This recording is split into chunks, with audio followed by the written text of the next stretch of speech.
Oh, yeah? Yeah. She needs some extra money. Yeah.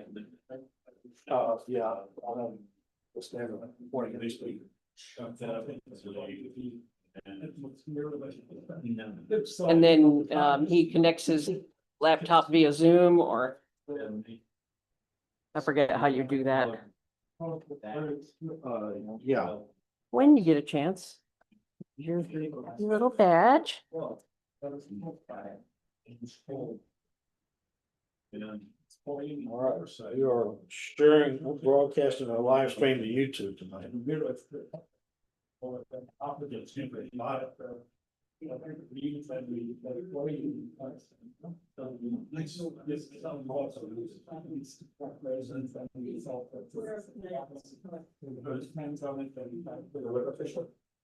So I'm gonna talk to somebody. I'm gonna talk to somebody at the agencies. Oh, the last. Oh. I'm gonna see one more results.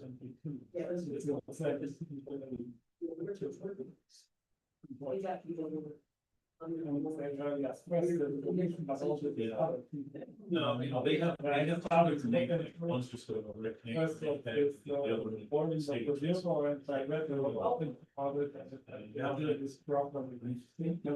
Charging especially with $50 for that. And the other one is they use those of this.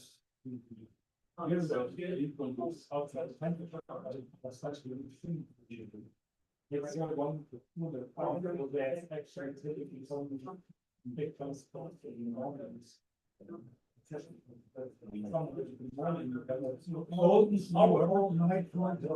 Yes, it cools down and then it heats up again. When it's once that's when it heats up again when it's actually you don't have to drop. It's actually very hard. Then you look at the fact that very little but sure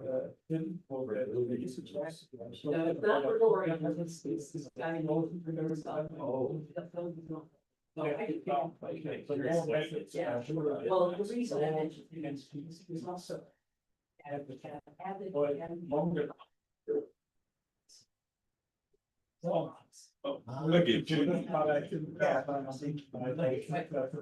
So, hey Joyce, look, we are doing. Yeah, well, I figured where this is. Yeah.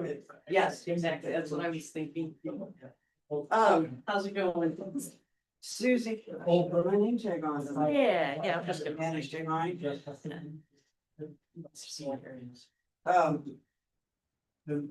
Susie sent me an email with all the information about the. Yeah, I had another talk with Cindy. I'll mention it. Okay, but Susie sent me this stuff and said, can I please put it up on the. Harry, put it up on the screen while you're talking. Now, it's way more than we need to put up, but Yeah. if we want to put up the. He's not paying attention. I'm sorry, he's not paying attention. Cindy discouraged me from showing. Okay. If you did, then Yeah. we'll. But I will mention it. You might mention if anybody wants information, I've got 2 copies of this thing. Nice. Thank you. So you have a printer. Yeah. I need So to. we would have to, yeah, I talked to Terry, we were figuring we put it on the document, but if you don't want it at all. Right.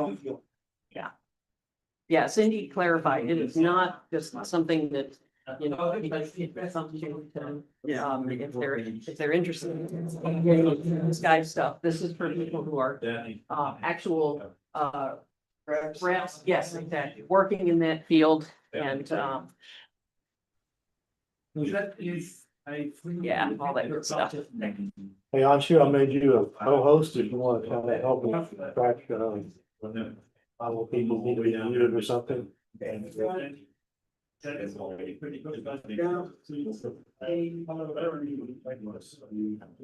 Charles is here, he's on. which I don't see Ernie, Terry's here. That will be turning inside. Tom's supposed to be on. And that insert. Not seeing, oh yeah, there he is. He's the bottom. And we're supposed to start now. Right? Are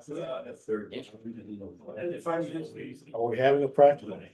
Yes, yeah, what about, did you guys work things out? Did you get her email about talking tonight? You're talking about. Communications, what communications chair does. I guess you didn't get the email. Member service. Yeah, Okay, it's gonna be party practical. yeah, so Joyce sent an email out about a week ago, so I guess you didn't. It wasn't that long ago, it was a few days ago, but anyway. Oh, and we were wondering why you hadn't replied. You know, it does seem like there's an email problem because I sent out that one this morning and Charles didn't get it. Got one, What's that? got one for you. Yes, and then, and Charles didn't, so just some kind of wacky thing. My email was just to Terry and Sean. It's Oh, not- directly, it not wasn't the whole- through, it wasn't through the mail system. Okay, well, anyway, do you want to tell them what you were asking? Well, yeah, just to talk about what the member services committee, if you can have one, does. And the idea is that we're not saying we need somebody to volunteer for member services. Sure. Maybe you want to continue, but if we can get some people working How's with it the going? various chairs, then they should. We need a new How's chair. retirement? Somebody would have some experience to be. Quiet.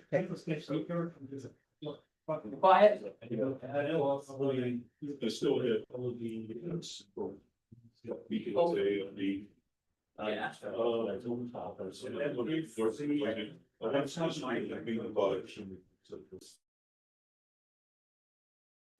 Oh, nice. And somebody has been, somebody has been updating. the Oh, really? And nobody seems to know what's doing it. Ooh. Speaking in, it's not you, you're not driving. Are you speaking in at night while we're not looking? Turn on. YouTube. Thank you for remembering to report, Terry. I always forget that. But I heard the little voice. Come on. What do we got here? The familiar tremors I have, Jerry, are, aggravated by low blood sugar. Oh. And there's a solution for that. Oh, yeah. And your hand starts to shake. Yeah. Trying to put in those. The whole process takes place. Yeah. That can be a problem. Not- So Yeah. just keep various cameras on my desk. And the whole team would just.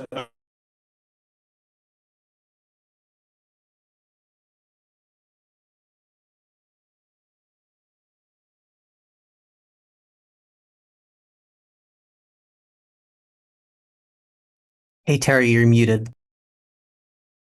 I'm wanting to make more badges here. And there's nobody making more badges for, they're all online. We don't need just. Let's take them badges. Okay, so are you good with that, with the practical astronomy part? Surprise, last minute. Basically, well, Joyce, your motivation was wanting to get people to talk about getting the committees, because each of those 4 areas is supposed to ostensibly have committees.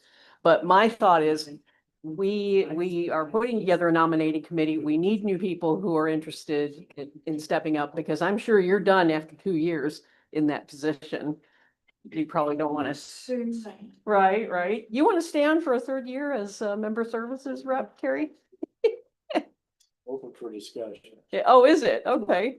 At one point, Jamie thought that everybody had to quit after 2 years, and I said, no, Right, that's only right. the president and the vice president that Yeah. can do it for 2 years. Yeah, I thought so. Anyway, so hey, guys, we get started here a few minutes late. One of the things I got up here is I've been making badges so that visitors, other members coming and new visitors and such can tell who is on the executive committee, not to be like, oh, I'm executive committee, but when you come in here, you know who to ask questions of. I remember when I first came in, I was interested in joining, but I had no idea who to come up to, and I forgot of, who the different people that would get up and speak. And so anyway, just trying this out. I know other clubs have badges, and so let's do that. Yes, Greg. Tell them so they know who to blame for any bad decisions that are made. Right. There you go. Yeah. It's their fault, the ones with the badges.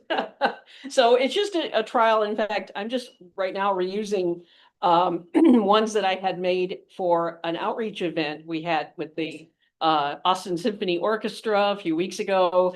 I wanted to make badges for that so that the people, we had set up scopes out on the terrace there at the Long Center. And so people coming through would know who to ask astronomy questions of. So anyway, so I'm just reusing these, and we'll see how they go, see if the guys are willing to wear them for each meeting. And in fact, I'm happy to be the caretaker of the badges, so you don't have to remember to take them home and then, bring them next time. Anyway, so wanted to mention that. We have practical astronomy that will start here in just a minute. Joyce is going to start that up. And then we have Kyle speaking here. Very exciting. Spectroscopy, one of my favorite subjects. So very exciting. I just heard from Dawn, who was wrapping up the newsletter while she's been at a conference all week, had hoped to have more time at the conference. But alas, you know how that kind of thing goes. So she's still finalizing it. And I think another thing that's going to add some time to when she's able to publish it is she'll have to change, like my president's article says, come join us on Friday for the meeting. So she'll have to sort of take that out or rearrange or whatever. So anyway, that's coming soon. And I think I know I had, I sent you the agenda. If you want to put it up there, there's nothing. When we do the business meeting, we can bring it up. So let me turn it over to Joyce, our vice president, and you can start off. We'll do practical astronomy for about 20 minutes.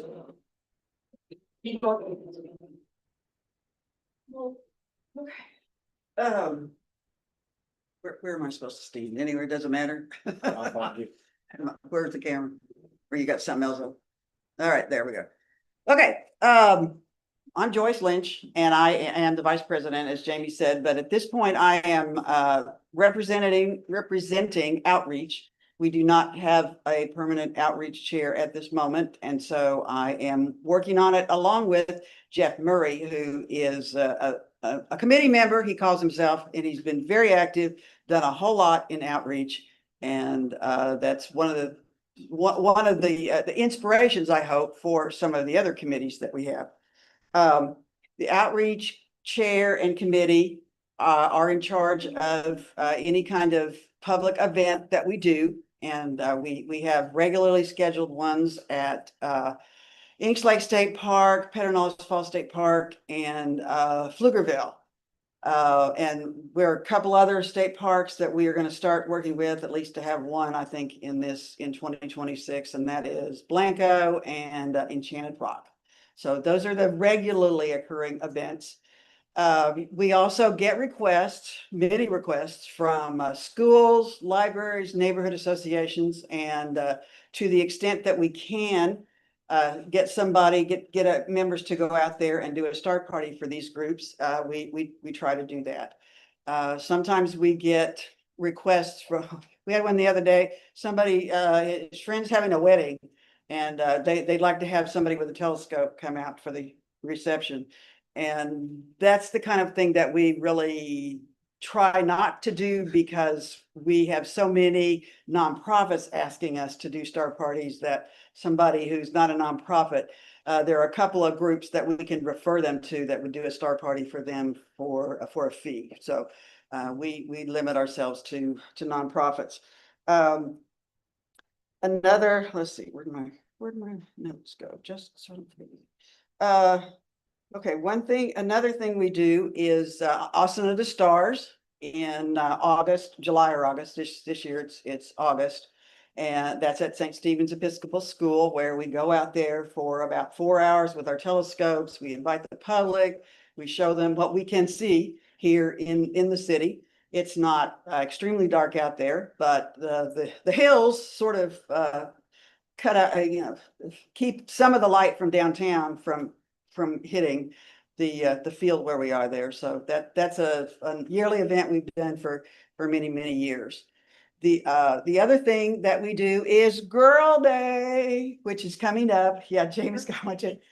This is, I think, the 8th time I figured that we have done Girl Day, STEM Girl Day, which is here on the UT campus, just across the street on the plaza for PMA.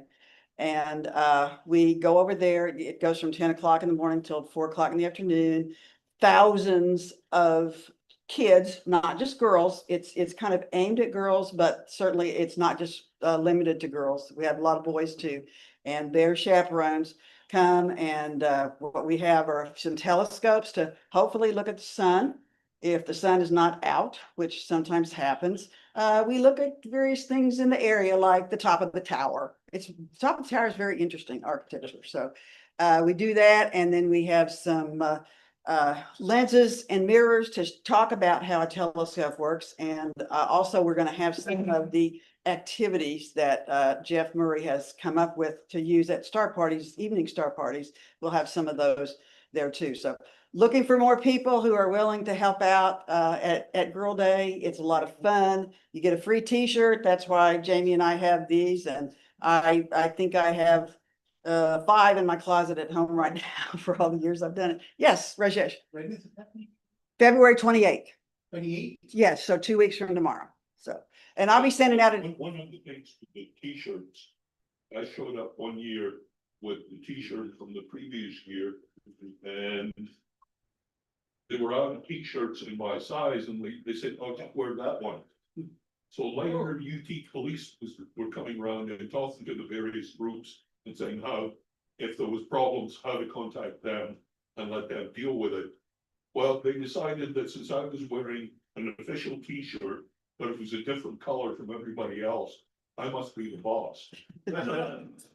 yeah, the staff gets different color t-shirts than all the volunteers. And I actually asked, what color are the t-shirts, the volunteer t-shirts this year?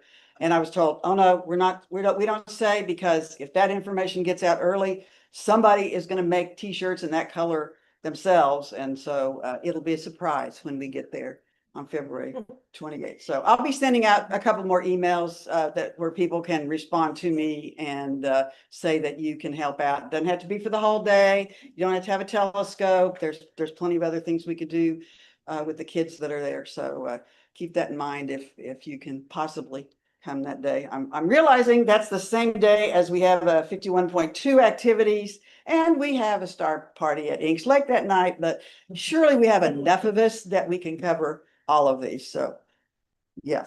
By the way, I noticed that the moon is going to be rising in the afternoon. Okay. Oh, that day. That'll be So, something yeah. to look at too. I hadn't checked on that, but yeah, that'll be something more too in addition. So the outreach committee and Jeff has done a great job of recruiting about 10 or 12 people. Andrew's one of them to be on his outreach committee. And he has outlined duties that these people can do at public star parties, work with the activities for the kids, where we have a welcome table, be there to greet people as they come, and just getting people more people involved in what we're doing as far as outreach is concerned. And we're hoping that maybe we can do that for the other areas too that we're going to talk about tonight. So we'll keep talking to you. We'll keep bugging you to say, hey, can you help out? This is a great way to be involved and contribute to the club. And hopefully we'll get some people who are interested in doing that.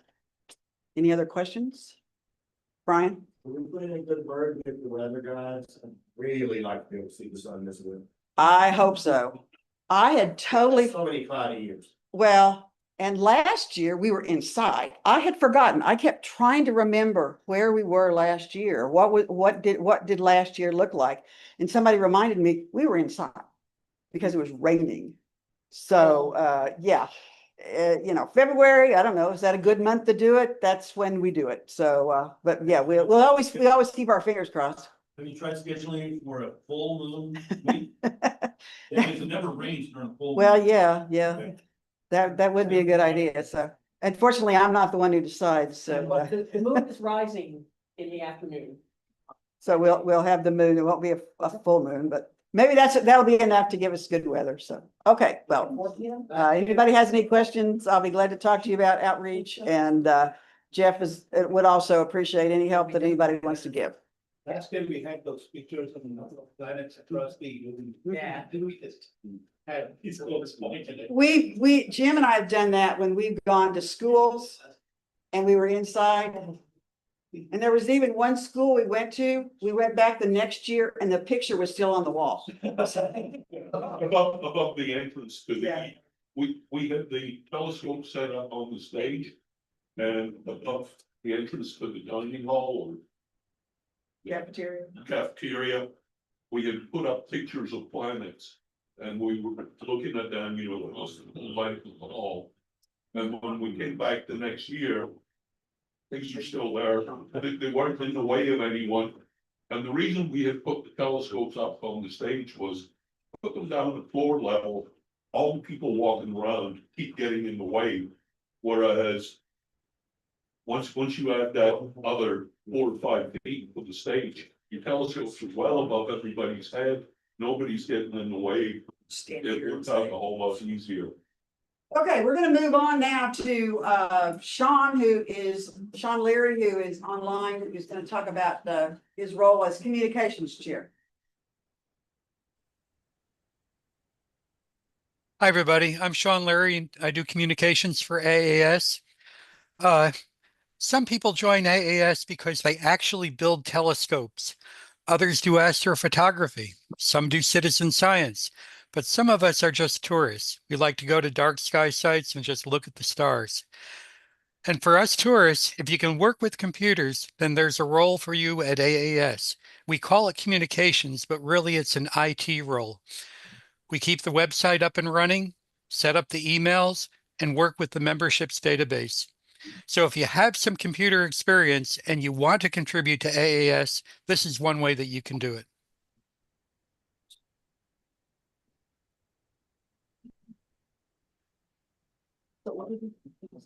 Is that it? Sean? Yes, that's it. Okay, well, one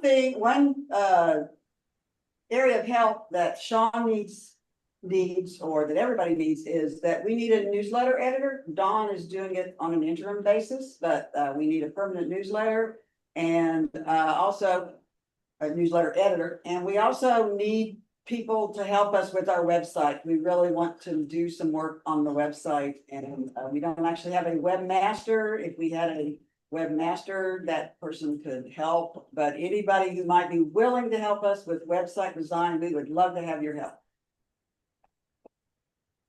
Okay, Terry, you want to go next? Yeah, if I can figure out how to get my spotlight back. Okay, Anshu, I guess you can. Spotlight the group camera.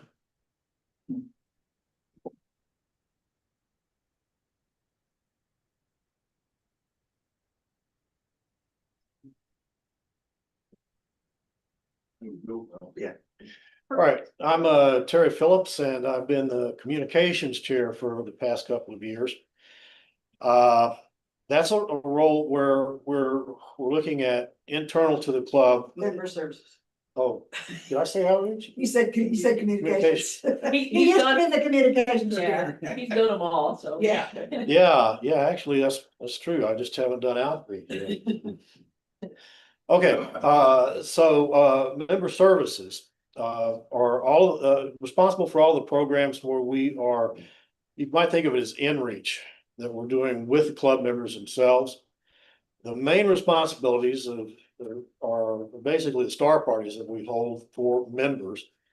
That's the largest program, and we try to have those on a monthly basis, and we also once a year try to do a larger star party of 2 or 3 days. We call that Central Texas Star Party.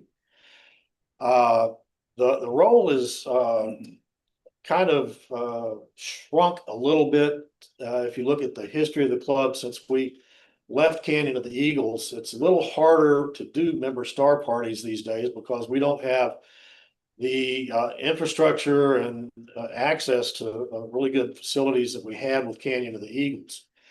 We had an observatory, full-fledged observatory out there with telescopes, and so we had training programs on the telescopes. These days, our telescopes are in Falling Star Observatory, which is really a storage container. And we have to roll those telescopes out to do training on them and do it, usually doing that during a member star party. So it was just a little bit easier when we had the setup at Canyon of the Eagles. We recently at the EC, we had a yearly retreat, rather, where we talk about the things we want to enhance, fix with the club and all of that. And one of the things on the top list is work on seeing if we can replace what we had with Canyon of the Eagles. That is, this boils down to some land we could call our own in a dark enough spot that's easily accessible to everybody. And with facilities, an observatory and other meeting room facilities that we could work on training things, training projects, things like that in a little better facility. So that's something we'll be, it's a future thing, but we're going to be working towards that. In the meantime, we have Bad Wolf Ranch.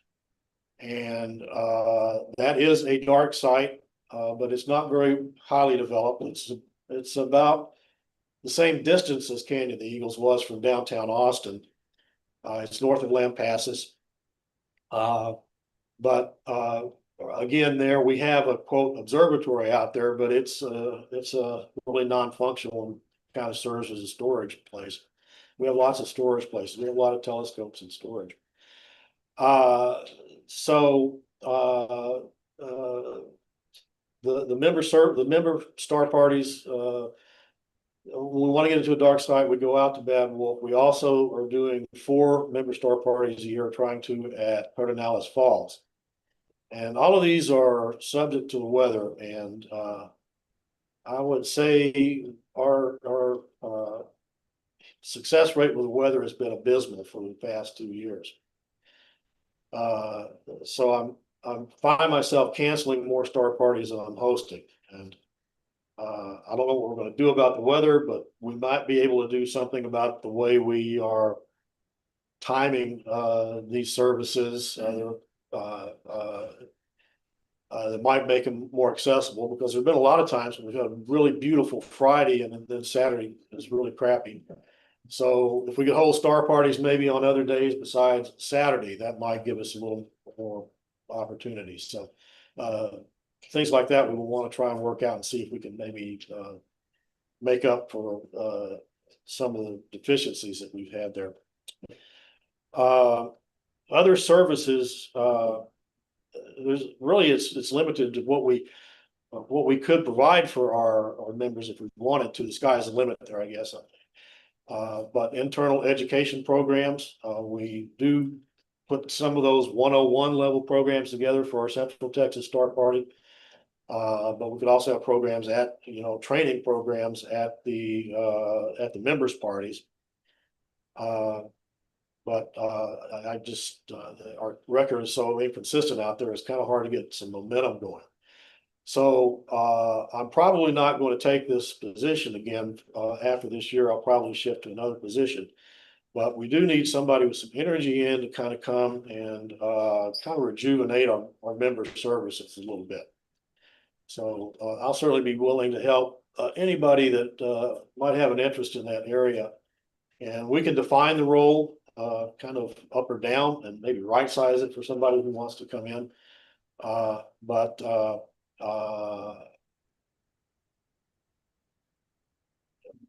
we just need some energy there. It's also probably needs to be more than a one-person job. So the next person coming in should really work hard on actually bringing other members at large together to work on the member services as well. and get the workload distributed around. Anything else I should say about it? That sounds, all sounds good too. Okay, that's for me. Any questions for Terry? Thank you for all you do. Yeah. Welcome. You just did it. Oh.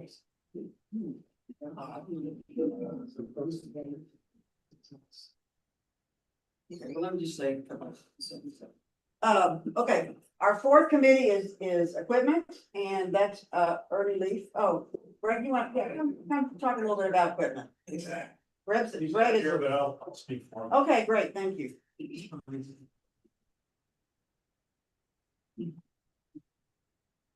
So our current equipment chairman is not in the room. His name is Ernie Leaf. But I'll be happy to speak up for him. I was the past equipment chairman before him, and before me it was Brian Lippincott back here. So the equipment chair used to be a kind of a straightforward job. It's actually grown a lot in the last few years. Since we left Kenyon and the Eagles, we are now supporting essentially two observing sites, one at Bad Wolf Ranch and one at Pedernales Falls. And we own and maintain physical infrastructure at both of those sites. We are also running now a storage facility and telescope workshop at White Mountain Foods down on East Fifth Street. So the equipment chair is really now fourfold. There is the telescope workshop, there's the telescope lending library, and then there's the physical infrastructure at both Bad Wolf Ranch and Pedernales Falls. So it's gotten to be a much, much larger job than it used to be. Certainly too much for one person. So I've been, I run the telescope workshop. Ernie is handling the telescope lending library. Domingo Roten is handling most, I think pretty much all of the maintenance at Bad Wolf Ranch. And then I handle all the maintenance at Pedernales Falls. So, you know, it's it's a big workload. Anybody who has any interest in the physical infrastructure or the physical the maintenance of telescopes, we would be more than welcome. We would more than welcome the extra hands. And it's a big job to do, but it's, you know, it's necessary for the club.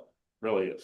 I mean, you know, I have a work list to do just for repairing and upgrading the club's telescopes without working on my own. And then, of course, one of the major benefits of the telescope workshop is for anybody who has a telescope that needs repair, needs adjustment, they need to learn how to use it. They can bring it to that workshop and we can help them with that. And that's actually been that's probably been the majority of the activity at the workshop all of last year, honestly. So if anybody has any questions about the equipment, the equipment chair or the four phases of the equipment department, you either talk to me, Brian Lippincott, or if you can find Ernie, pin him down. Awesome, thanks. Thank you, Greg. Yeah, I think one thing we can say, you may have gotten the idea from what's been said tonight is that we're not talking about committees in the sense of having a bunch of meetings. We're talking about committees in the sense of really getting involved with the activities and doing things. So, Awesome. I'm trying to. Sorry, okay. I'm trying to get on Zoom and just making a mess, okay.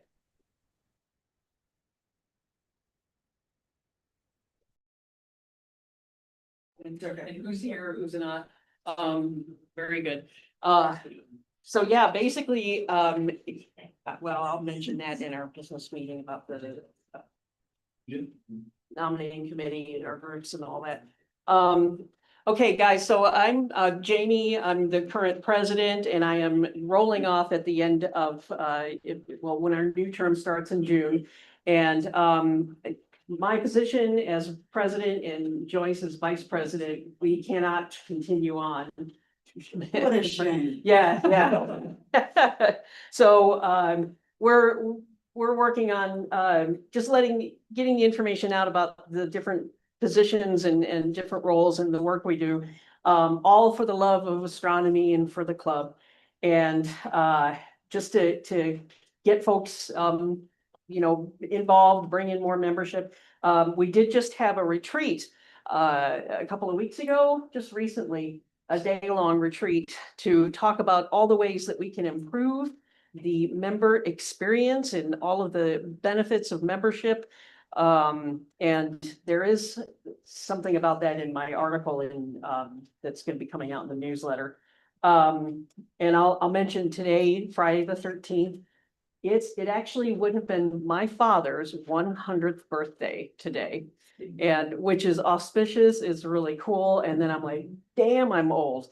So, to say 100 years, that's awesome. But it was also Robert Goddard started his rocketry. I think he shot up the first rocket, and then quantum physics was officially a thing. Today, I think it was Dirac or one of the physicists who presented something or other. Anyway, so auspicious day, cool stuff. So anyway, we'll start our business meeting. It should be pretty quick. And I do want to ask if there are any new members or visitors. First here live and in person. Yeah, we got hands going up. So go ahead, you back there. Hi. Hi. Hi, my name's Marilyn, and I just joined a week ago, my first meeting. Awesome. Welcome, Marilyn. Very cool. And then these folks over here? I'm Morgan, this is my mother. Awesome. I kind of wanted, I'm not remembering, Yeah, that's but cool. I brought some, Zeiss image stabilized binoculars, I found to share, toy with the fun. I think the flash written on it is cool. Yeah. Awesome. Yeah, you got there's folks in the group that are interested in different things. Yes, I was an undergrad. All right. Senior lab in 20. Wow. Wow, awesome. Well, welcome back then. But yeah, we have different folks interested in different aspects of astronomy, and so yeah, awesome. That sounds great. Welcome. And yeah, you don't have to be a member to come to meetings. So yes. I am a visitor as well, but I would love to join. I just moved back to Austin. Cool. I am from here in Little Longhorn, so I'm happy to be here. Yeah. Very good. What's your name? Autumn, like the season. Oh, nice. Okay, that'll be easy to remember. Well, welcome. And then another one. Wow. Look at this. My name is Mansoor. Mansoor. I'm here because I am really excited about the lecture. Yeah. Yeah. I've attended years ago. I had a little getting into telescope phase and attended some of the Winter Star Party listening for a year at the Eagle Eye Observatory. I was trained on that telescope, and it was just Nice. lovely. Awesome. Yeah, we just had a discussion about the speakers at our retreat. And there are some folks who are like, it's not sciencey enough. And then other folks are like, oh, no, it's too much information. So we try to strike a balance. But yeah, we are very fortunate to have access to folks right here in the astronomy department at UT. So yeah, very, very grateful that you're going to talk to us, Kyle. Anybody else visiting or a new member in the group? I'm impressed. That's a nice amount of people here. Thank you. And then folks online, are there new people? Any new people? I was trying to get onto Zoom and my phone just gives me a hard time. Nobody's just speaking up. Yeah, no one is speaking up. Okay. Okay, that's cool. I don't see any new people on either the Zoom or the YouTube. Okay, thanks for checking, Anshu. Hey, Anshu. Okay, very cool. So let's go ahead with the business meeting, and the agenda is really pretty straightforward. I'll just, go from one officer to the next. If you want to try and bring it up, Terry, but not super important. So first, a report from our outreach chair, interim outreach chair, Joyce. I just took a bite of something. Right, now that you put something in your mouth, yeah, talk to us. Well, I think there should be a report in the newsletter as to what has happened. I will just mention a couple of things that are coming up, which is a star party at Pedernales Falls on the 21st. As I mentioned earlier, Inks Lake Girl Day on the 28th. And I'm not aware of anything else, but again, check the newsletter and you get emails and come on out. We need help and it's a lot of fun. Yeah, it is a lot of fun. That's such a Short question, I didn't see the East link on our tunnel on that. I don't know, EL, I'll check on that. I'll check on it. Yeah, we're working on that. Once it gets closer to happening, I'll also be sending out messages about them on all the socials, so you can check those as well. Awesome. Thanks, Anshu. Very cool. Okay, and then Treasurer Charles, he is online. You want to tell us a little There, bit about? everybody. Yeah. So you'll see this whenever the Sidereal Times comes out. We always put it in there, but this is the January financial report. And we had a pretty good month. We had like $990 in club dues and a $250 donation and a little miscellaneous refund on some sales tax. So our total income was $1,255.37. Then on expenses, we only really had two major expenses and one small regular one. So one of our unusual ones is $281.75. That was to transfer the title and register the trailer, which is used to transport telescopes, and it's located at Area 51.2. And then the other one that we decided on our hosting plan to go ahead and pay an annual renewal on it because we're not looking to change hosting on our website. So that one was a little bigger, but that means that we'll only pay it once a year and only have to deal with the sales tax once a year. So our total expenses for the month came to $468.62, which means we had a net gain of income over expense of $786.75. Then you look at all of our balances that we have, one CD, a large savings account, scholarship fund, and our checking account gives us a total cash on hand of $37,677.69. So that's a financial report for you. Awesome. Thanks, Charles. Yeah, we are known as one of the astronomy groups that has a lot of money, a lot of funds. And of course, a lot of it is invested, but we are using it to just improve all the things available for the members. Buy more scopes. We've got C-Star scopes that are available for loaners. Our loaner scope program is pretty cool. So just like a library, you can come check out telescopes and take them with you. And then You stay. these, take note, you can get a scope. Yeah, absolutely. Good stuff. A lot of things available and that we're working on. Okay, and then next, who's I've been doing this for 2 years and I still can't remember who's next on the agenda. There's Sean, actually, communications. Sean, you want to give us a report now that you talked to us already? Is he on? I'm still on. Yeah. It's okay, we can come back to him. Okay, and then equipment chair is the next officer report, and that's Ernie, and he is not here, but we did hear about equipment from Greg. So when is the next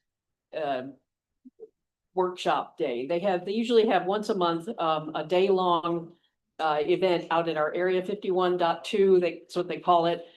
facility out in East Austin. It's a warehouse, but we've got scopes set up. We've got a little library we're building up. That's where the amateur telescope making workshops, hang on, are being conducted.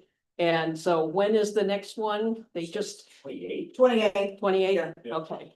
Oh, same day as General Day. Yeah. Okay, And But- That's gonna be like April. yeah, skip March, it's like They're actually 5 mine. weeks. Right. Right, and so, yeah, and it goes all day. I mean, you guys are gonna be out there until, 10 o'clock at Well, least. yeah, Ernie usually shows up, to do the telescope, About 1 to 3, check in and check out at, 2 o'clock, 1 to 3, 1 to 3. Yeah. Okay, I usually get there by 3 and I stay till 10. cool. And then Jeff comes out and then lately, he does. Well, last time he did a training on outreach, because he's working on getting a committee, people interested. And then, Jim Choate has been doing astronomy 101 sort of a class out there too. Yeah. Usually starts around 6. Is Jim on, Yeah. on Zoom? I'm here. Hey, so you're gonna be doing the astronomy 101 next? Yeah, on the intro to 28th? Astro is what I call it. We'll also be doing the radio astronomy as usual. Radio astronomy goes from 4 to 6. Nice, And the intro to Astro goes from 6 to 8. And we do that so it gets dark and we can pull the telescopes out and do some hands-on, whatever people need some help with. cool. Yeah, bring your scopes, bring your questions. Awesome, thanks, Jim. Astro, intro to Astro, is that what you're Yep. calling it? That's it. Very nice. Yeah, people don't like numbers.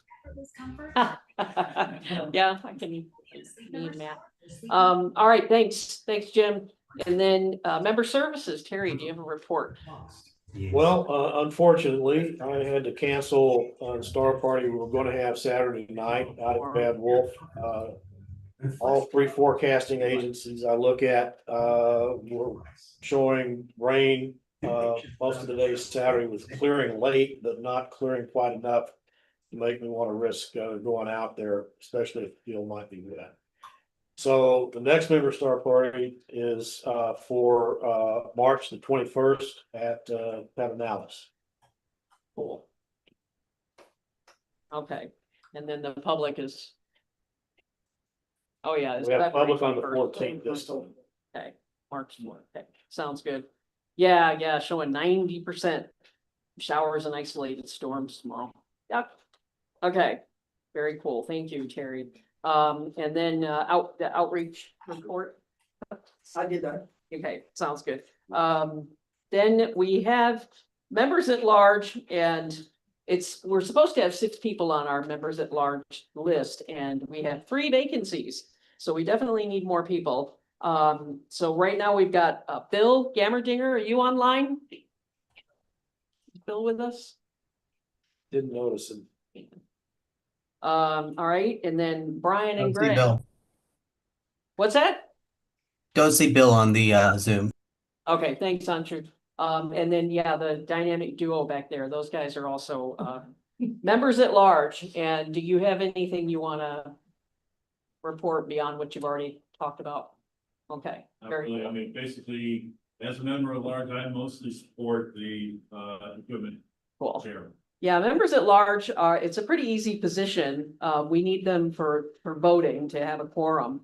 But also we encourage them to kind of align with whatever area you're interested in, like member services or communications or IT part or the outreach part, all of that.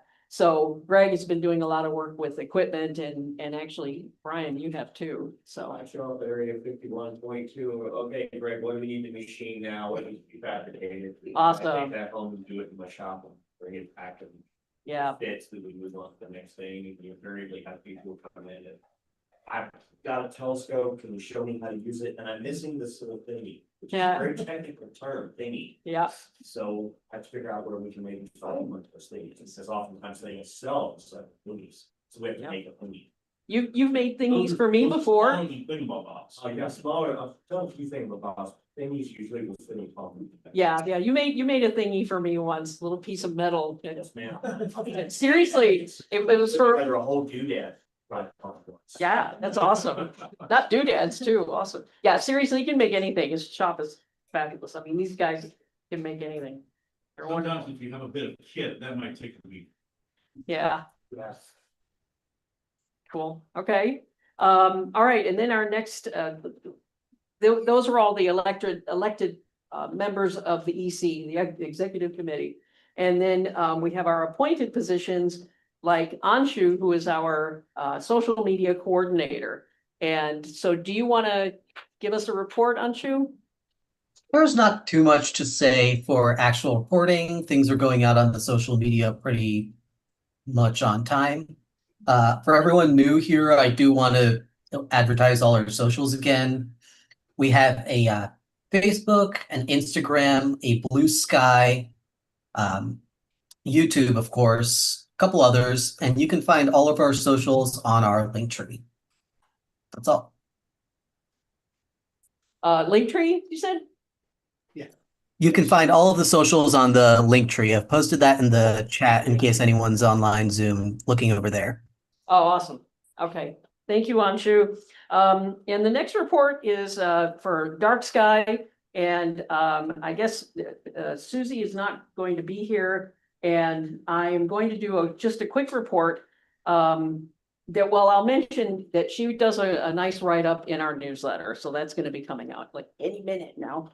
And there's also, she wanted us to mention there's a convention, a statewide gathering coming up March the 6th and 6th, 7th, and 8th, part of Dark Sky Texas, which is an organization that is a subsidiary of Dark Sky International. And they work with a lot of different groups to promote dark skies and light pollution awareness, because a lot of people don't even know what that is and don't realize it's a problem. So they're doing a lot of work. They do have this gathering going on.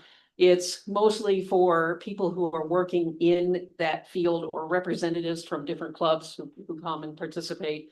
So it's not like, you know, it's sort of open to the public, just come on down. But if you're interested in working in that particular field or that aspect of astronomy, there's a lot to do in that too. So you can talk to me, you can talk to Susie. Anyway, so and then just check out the newsletter and see her report in there. And then also we have an appointed position that's our Alcor representative. Actually, Alcor means Astronomical League Correspondent. And we are part of the Astronomical League, which is a national, or is it international? No, It's international organization of all of the various astronomy clubs. And one of the things they offer, we pay them very small dues each year based on our membership. And once you become a member, can somebody kill that phone, please? Kill it. Thank you. And once you become a member, you do get in the mail an actual magazine. It's quarterly, but it's still physical magazine. I love those. Called the Reflector, published by the Astronomical League. And also they have numerous observing programs that you can sign up for and get pins and certificates and all kinds of fun stuff, including like they have a constellation hunter. And so you record all the constellations you've seen and maybe do a quick sketch and submit it to the Astronomical League or to our Alcor rep and get pins and get some sort of acknowledgement, and they publish your name in the magazine too. So it's pretty cool stuff. And I don't think Joy is on. Hello, come on in. On our Zoom, and we do have a question, Rajesh. So not a question, but if you guys come to the UX Technical Volunteer, there's also a thing you get for that as a voluntary thing that you can start. Ah, nice. Yeah. That's right. Yeah. Any of those you participated in. Good point. Thank you. So anyway, Joy will also have a report for about the Astronomical League in the newsletter. So check that out. And then we just go to business, and really the big thing right now is that I'm trying to put together a nominating committee, which is just a small group of people that reaches out to membership to sort of recruit folks for our new term, which starts in June, right? So we need to have people elected to office by May. Yeah, thank you. The election is in April. It's, okay, yeah. So it's coming up fast. So the nominating committee is just a short-term commitment, and you basically reach out to membership, send emails, call, talk to them, whatever. And there's people who get nervous about joining, either if they've been in the group a long time and they think, oh, I don't know any of the new people, or if you're new and you think I don't know any of the people at all. This is a great way to get to know folks and, reach out to just connect, communicate with people, and work on your sales skills to sell the positions. No, it's easy. So, and as I mentioned it, as I walked in, I have one person, I need a minimum of 3. And I just got another volunteer, Rajesh, who is going to join. So, yay, awesome. I can take at least 2 people from our EC. I'll mention folks online to participate in that, and then just anybody else who's feeling a little wild and crazy and wants to join. So I'd like to find that one other person tonight. If anybody wants to step up and join in and have some fun with that. You guys are talking about it? You're gonna join? We were just agreeing that you don't have to feel wild and crazy, you can feel calm and serene and still be on the nomination. Yeah, that's true. I mean, what fun is that? But yes, you can. Yeah. Even if you're an introvert, this will work fine. So you guys in here, I'm looking for one more. Folks online, 2 more would be even better. So just throwing it out there, anybody who's got nothing else to do. No, it won't even take up that much of your time. All right. So we do need a full-time, an actual outreach chair now. We don't,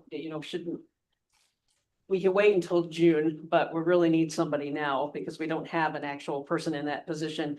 We, as Joyce mentioned, we need a newsletter editor. We need a webmaster and more at-large members as well. So anyway, I think I got everything listed. So that's pretty much it. So join in, have some fun. And there are a lot of advantages to being a part of the group and part of the name executive committee seems a little off-putting. It sounds, very corporate official and everything, but nah, we just have a lot of fun. So join us. Scott, how much Scott is Scott Vincent? Right. Well, The answer's a lot. we Say a lot. did that retreat and I don't think anybody brought anything. What's wrong with you people? I know, it's just no fun at all. What the hell? Not chocolate. Brian You're my, I ate a flask. Brian brought a flask, but he didn't share. Yeah. I'm gonna call him as serene. Yeah. He wrote, right? He brought a flask, but he didn't share. So, what are you gonna do? Anyway, okay, so I think I got everything. Does anybody else says something else? Hey, Alan. Anybody with any questions or anything, anyone online? Hey, guys. Okay. Nobody online. Cool. Thank you, Anshu. So I am going to turn this back over to Joyce, who is going to introduce our night speaker. As vice president, one of her jobs is to line up speakers for us and venues. I think we probably need to take like a 5-minute break so Kyle can get set up, right? Oh, cool. Okay, yeah, we got a couple minutes. Need to take a break because he needs to. We actually have an in-person speaker tonight. We've loved everybody on Zoom, but it's so nice to have somebody in the room. Kyle, thank you for coming. Yeah. Oh, thanks. I've got a few things In person. I've got a few things I want to say there. Kyle is going to be talking about spectroscopy. I have passed them out to people here before. These are spectroscopy kits, which you can build a spectroscope. I will let it sit here. You can come up and look at it. I also have slightly more expensive spectroscope. This one, the eyepiece will zoom in and out to allow you to focus for your eyes. And then I have even less expensive ones. I have about a dozen of these that I've used in classes on spectroscopy when we go to schools or when I'm working with Boy Scouts. And the idea is if I've got a dozen, I can pass them out to each 2 or 3 kids, and they can take turns looking at the difference between what you see when you look at a fluorescent light versus an incandescent or LED. And what you'll find is if you look at the fluorescence, every other color is missing. When you look at LEDs or incandescents, you see the full spectrum. And we explain to the kids that that's how we know what stars are made of. We look for which colors are missing. And, you know, it's something you can do in the classroom. It's something you can even do just outside. You take a portable light, screw in an LED bulb, tell them to look at that, screw in a fluorescent bulb, tell them to look at that. It's all pretty simple. So anyway, I have several of the kits still available. I got the kits because I had been ordering spectroscopes for what I was doing with outreach from a company. And then I got an email from them saying, nobody other than you has ever bought spectroscopes. So we're going to get out of the business of selling spectroscopes. If you will pay shipping and handling, we'll mail you the rest of our inventory. So I got these essentially for free. And, you know, I have brought them along here to the meeting before, and, you know, people like Jamie and Terry and Brian and Greg all picked up their own versions. So I still have some, if some of the new people would like one. And as I say, all you need is a little bit of Scotch tape. The instructions I have as well for how to put it together. If you want to see how it works, you're welcome to come up and use them. And I will leave these items here and work with y'all. Thank you. Ready? Sure, Okay. Well, we wanna. I think this slide. these will be perfect for after the. Good. I'm sure you're gonna talk at a little bit higher level than these, but anyway. Okay. Kyle Kaplan is a research fellow at UT Austin, Department of Astronomy. He works on the immersion grating infrared spectrograph called GRINS, a high resolution near infrared spectrograph that observes both the H and K bands. He studies gas clouds out in space surrounding newly born or dying stars. So, take it away. Oh, thank you very I'll much. turn off the lights.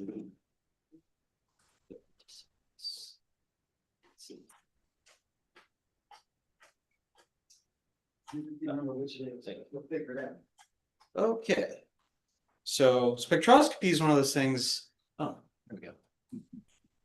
I sort of do it all the time, and I sort of forget about the basics. And so part of this talk is to just give a general overview of spectroscopy, what it is, how it works, but also go into some of the details about what it can tell us about things out in space.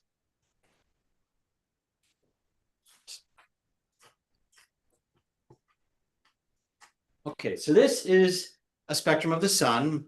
If you don't know what that is, you've probably all seen a rainbow, but I'm sure you all know what a spectrum is.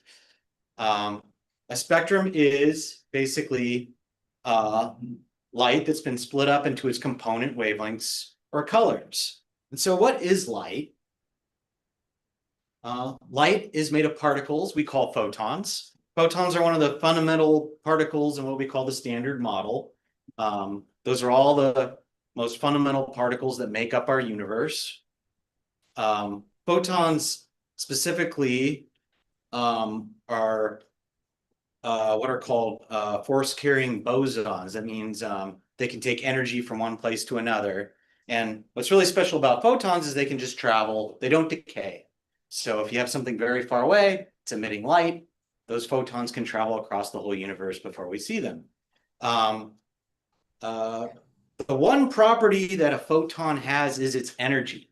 So what we call the frequency or wavelength of a photon is just related to its energy. The wavelength is inversely related to how energetic it is. Long photons are redder and have less energy. Short wavelength photons have a higher frequency, thus a higher energy. When you get enough photons in one place, they tend to behave like a wave. And so that's what we call the electromagnetic wave, which consists of oscillating electric and magnetic fields. I'm not going to go into the E&M too much. So because a photon can have basically any energy, depending on the energy of the photons, we get what's called the electromagnetic spectrum. The longest wavelengths or lowest energies make up the radio waves. And as you go to higher and higher energies, you get microwaves. You get the infrared, which is light that's longer wavelength or redder than what our eyes can see. And that's where I work in. As you go to higher energies, you get the visible spectrum. So that's all the colors that we know in the rainbow here. And then you go higher, you get ultraviolet. If you ever got sunburned, you've had the unfortunate experience of interacting with the ultraviolet light from our sun. The thing to know when you start to get to energies ultraviolet and above is those photons have enough energy to damage the particles that make up your DNA. That's what a sunburn is. And then if you get to the X-rays, same thing.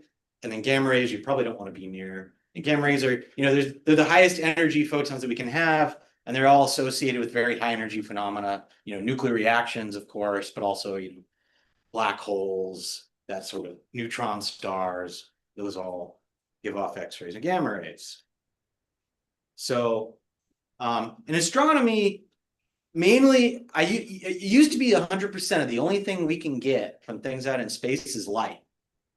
Like I can't get in my spaceship and fly out to, another galaxy and, take a sample of a star out there. All I can do is just see the light coming in from it.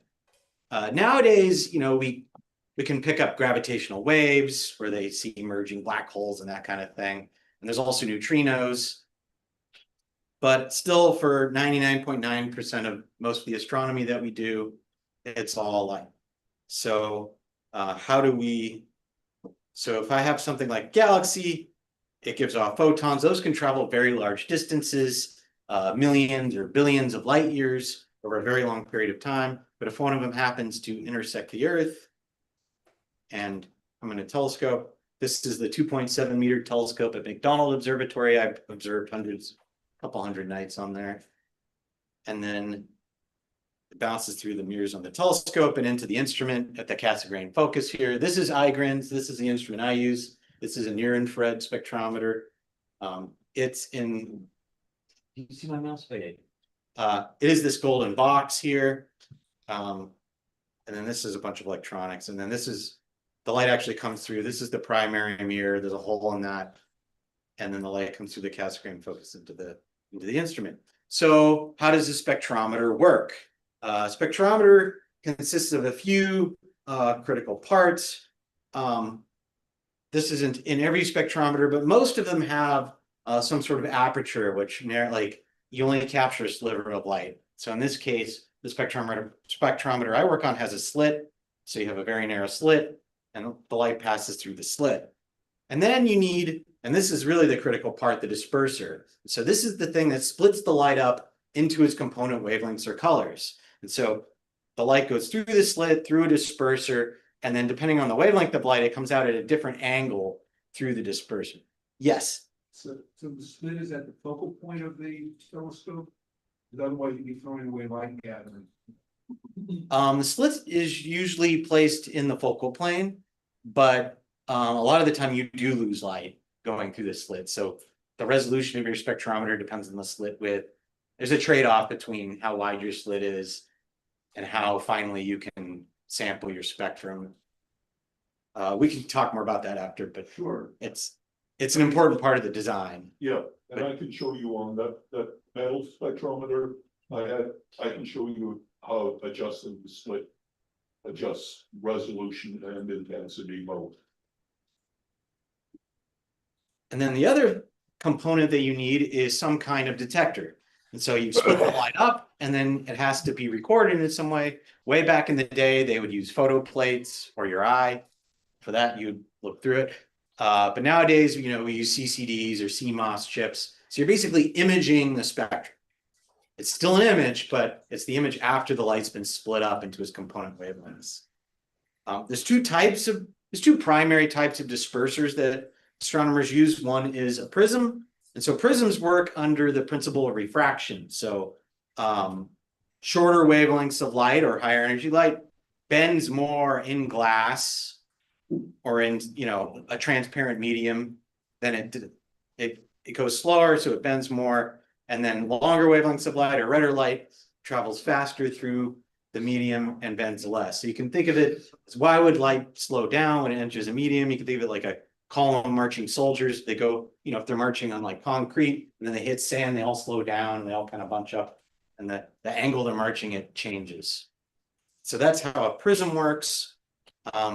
The other disperser, and this is probably the most common one you'll find in professional grade spectrometers, is a diffraction grating. So diffraction grating works on the principles of light interference. So if you ever heard of the two slit problem, is that what it was called? Double slit experiment, that's right. You send light through two holes, it interferes with itself, and you see an interference pattern, like in here. So this is a laser going through. Well, that's a diffraction. A diffraction grating is that, but just like a whole lot of holes. So really you have a surface that has been etched. So you have basically lines that the light can pass through. When it hits that, it interferes with itself. And turns out red light will bend. Basically, once it goes through the diffraction grating, it comes out at it preferentially at certain angles, depending on its wavelength. So red light will come out of the diffraction grating at a higher wavelength than blue light. So it's kind of the opposite. So like a prism will bend blue light more, but a diffraction grating will bend red light more. These occur in nature. So like peacock feathers are diffraction gratings. That's why they look kind of shimmery. And if you ever, looked at a DVD or Blu-ray or CD, those have grooves in them that act as a diffraction grating, as what I can see the spectrum in that. So do you prefer translucent diffraction gratings or reflective? It depends on it really depends on what you need to build. If you're building a spectrometer that's kind of long and skinny, you want something that transmits so the light doesn't. But if you have something that's more boxy, and if you want to bounce the light back, then you have a reflective grating. So gratings can either reflect or transmit. The light can go straight through, as in this example, or you can have a ruled surface that you luminize, kind of like you would any mirror, and that'll reflect the light back. So iGrins, the instrument I walk around, is weird because it's a block of silicon where the back is ruled and then luminized. And so the light enters the medium, diffracts off the back, and comes back out. You can also combine these two things. It's a prism and a grating, and it's called a grism. And so some spectrometers have grisms where you have a prism where one surface is etched. And there's all kinds of, it gets infinitely more complicated. But this is the basics of how spectrometers. This is the guts of iGrins. So that's me standing. If you've ever been to McDonald Observatory, this is the Harlan J. Smith 2.7 meter telescope. And this is kind of the size of iGrins compared to me. So I go out there, I use this a lot. As you can see, this is much more complicated than just a single slit grating and detector. And if you want to know more about this, come ask me afterwards. But this works in the infrared. iGrins sees about 2 to 3 times the wavelength of light that our eyes see. So it's 1.5 to 2.5 microns. Yes. H and K bands with hydrogen and calcium. Yes. Not here. This is referring to the band pass that I use. So if you're familiar with photometric systems, for the optical, you have, B, V, R, I, Y, I think, and then it goes J, H, K, L, M. So these would be the H and K near infrared bands. There's a survey called 2MASS that images in the J, H, and K bands and has an all sky survey.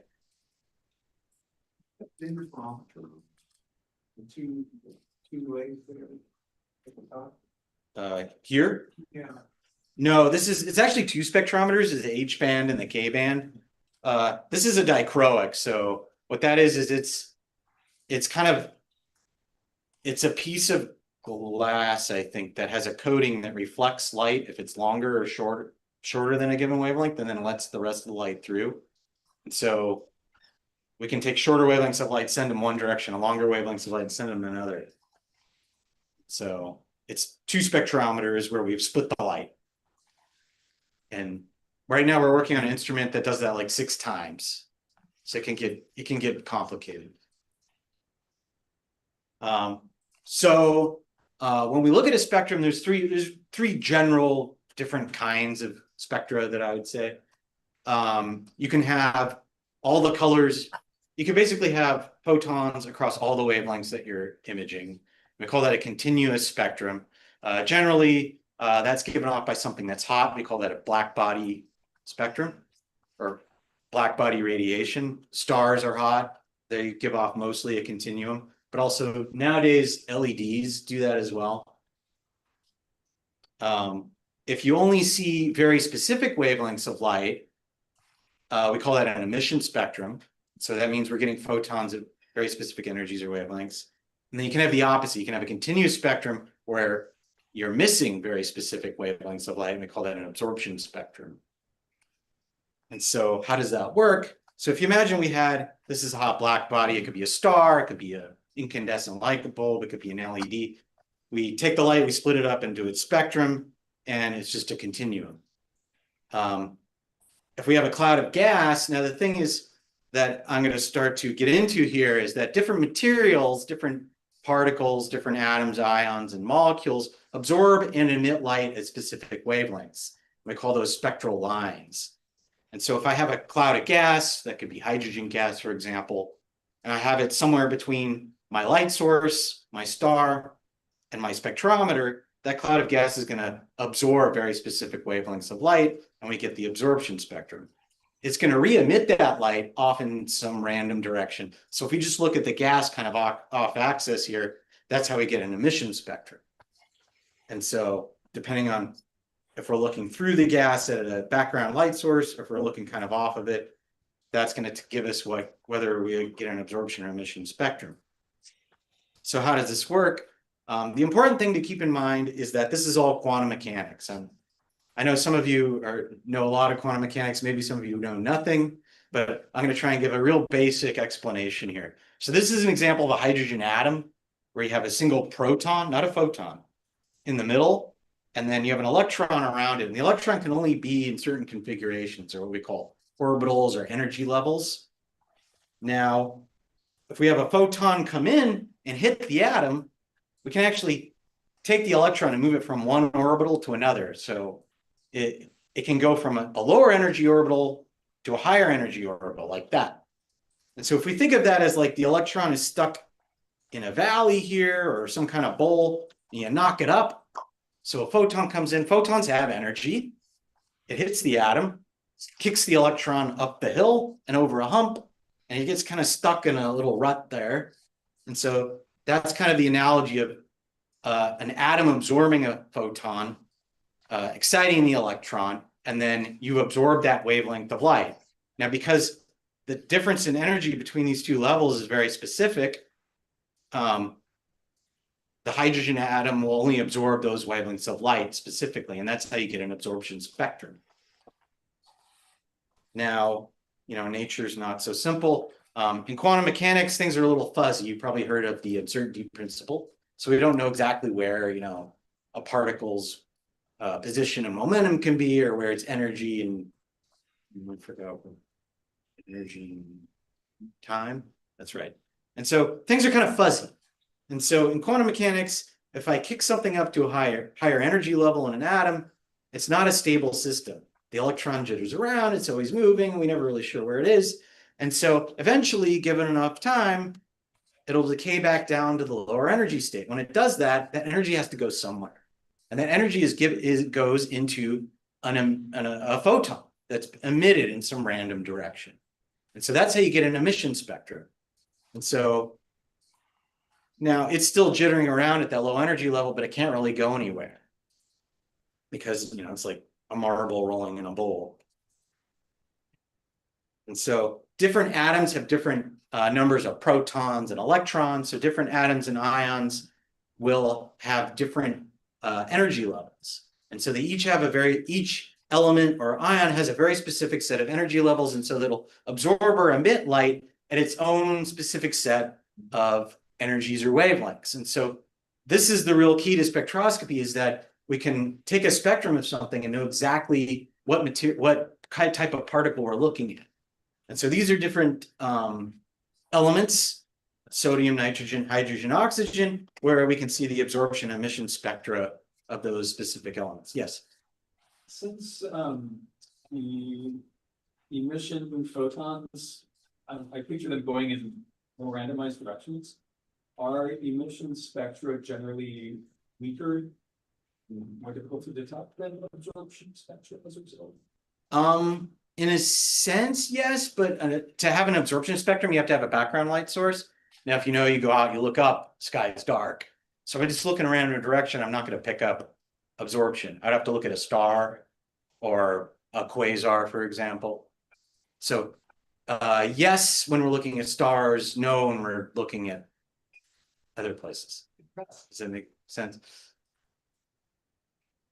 And here's some more examples. So basically every element, every ion has its own unique spectrum. You could think of it as the fingerprints of the material.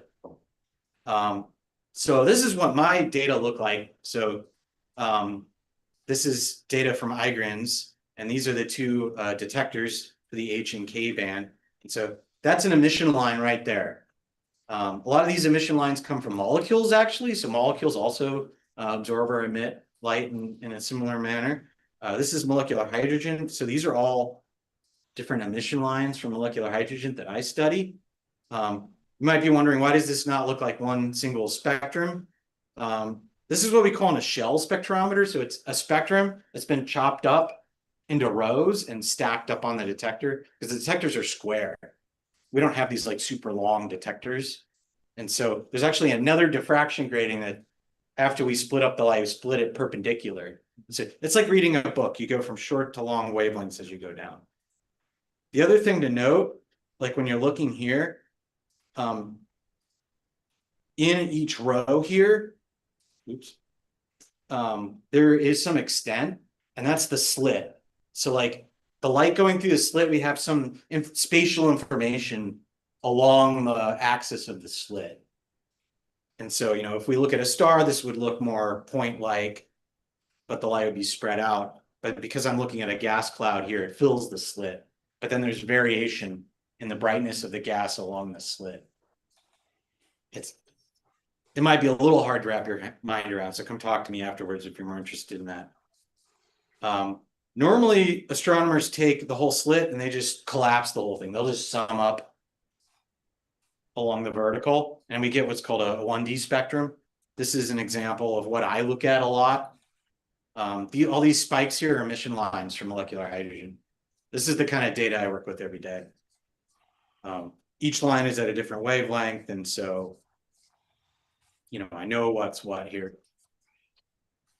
So what do spectra tell us? Spectra not only just tell us what things are made of, they can tell us more about what we're looking at. One thing is what we call abundance. So abundance is basically you're counting the number of particles of a certain type. And so in this example here, I'm looking at a quasar. This is like a spectrum of a quasar here. It's a continuum. It has some wiggles, but we'll just assume it's a continuous spectrum. And if this light bulb is my quasar and this eyeball is my instrument on a telescope here on Earth, if I don't have any particles of, let's say, hydrogen between my light source and me, I don't see any absorption features. But if I put a few particles there, I see kind of this narrow, weak absorption line. If I put a few more particles there, it gets deeper, gets wider. If I put a lot of particles there, It gets really deep, really wide. And so by taking a spectrum and seeing how deep and wide this absorption line is, specifically, I'm counting particles of hydrogen. And so one thing I can do is count how much hydrogen there is between me and my quasar, for example. Why does it get wider? It's a quantum mechanical effect. Basically, This is not a very dense cloud, and how No. these molecules interacting with each other. they're not. It's just the photons getting absorbed as you go through. So you have a Lorentzian function that's doing the absorbing. And then it has So I'm clear about. like, Is that a redshifting problem? no, it has to do with the uncertainty principle. So like, by chance, if I have a whole ton of particles, a photon that's not exactly the center wavelength has a chance of getting absorbed. Yes. How many percent make contact with when it goes into absorption? It's just one, or does it take multiple? Well, it's one individual photon being absorbed, but like to actually detect it, it's gonna be 10 to the 23, 10 to the 20, like lots of photons, lots of particles. But technically it's one photon hitting one particle, but you're just seeing an aggregate of a whole lot. So this also works in the opposite. So for emission, in this example here, I have some hydrogen molecules. So that's just two hydrogen atoms bonded together. We can excite those by hitting them with ultraviolet light. If you've ever been under a black light and you've seen your clothes like glow, it's the same kind of effect. What's going on here is I hit these molecules with UV light, and it can make them vibrate and rotate. In this image, they're just rotating. And then over time, it's kind of like the hydrogen atom example. They want to slow down quantum mechanically. And each time they do, they give off photons. In this case, in this example, they're giving off infrared photons. Now, if I have just a few molecules that absorb UV, spin up, fluoresce, and give off a few infrared photons, I get a dim line. A dim emission line specifically. But if I have a lot of molecules, and I spin them up and let them emit, I get a bright line. And so the brightness of my emission line is directly proportional to the number of molecules that are in my cloud getting excited by UV light and glow. And so for absorption and emission, we can measure and count the number of particles in a certain cloud or system. That's one thing you can do with spectroscopy. Another thing you can do is different spectral lines from the same element or ion can be used as what we call line ratio diagnostics. So if I take 2 or 3 emission lines, the brightness of one or two of those versus another one or two of those might, because of the configuration of the atom or ion, might be sensitive to the temperature of the gas or the pressure in the gas or the density of the gas.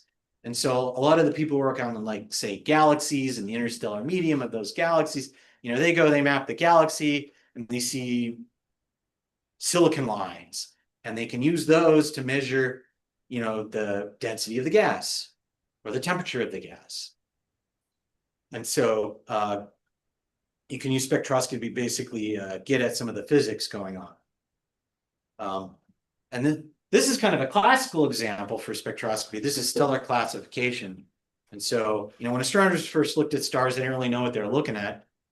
So they just kind of classified them with this OB-AGF-KM scheme. And they were classifying them by the absorption lines they saw and how strong those lines were. Now, it turns out that depends on the star's temperature. And so, the hotter the star, you might ionize certain elements, or you might be able to create certain ions that will do absorbing, or so depending on the temperature of the star, the makeup of the outer atmosphere of the star is going to be different. And so you'll get a different spectrum depending on the star's temperature. One thing to also note is the star color. Generally, black body radiation, the hotter you make something, the bluer it gets. It's like a flame. If it's cold, it's red. If it's hot, it gets blue. And that has to do with, bluer light is shorter wavelength, higher energy. Something hotter is higher energy. And so there's a correspondence between how hot something is and on average, the energy of the photons it's giving off. So the color of the star also matters with its temperature. And now another thing that you can tell with spectroscopy is radial motion. So if I have an emission line or an absorption line, if my gas is moving towards or away from me, the Doppler effect comes into play. So that what the Doppler effect is, you know, if you ever stood out by the highway and you heard cars go by, they go, you know, the frequency or wavelength, basically the wavelength of something moving towards you. In the case of when a car goes by, the wavelength of the sound from the car gets compressed as it's coming towards you, and you hear a higher pitch. After it passes you, the wavelengths get spread out, you hear a lower pitch. Light does the same thing. If you ever been pulled over for speeding by a police officer, you know, they're using their radar gun. The radar gun works off the Doppler effect. And so, like when I'm looking at gas, like if I put my slit on a nebula, I can see how much the gas is moving towards or away from us because of the Doppler effect. But yeah, this is so when something's moving towards us and the wavelengths get compressed, astronomers call that a blue shift.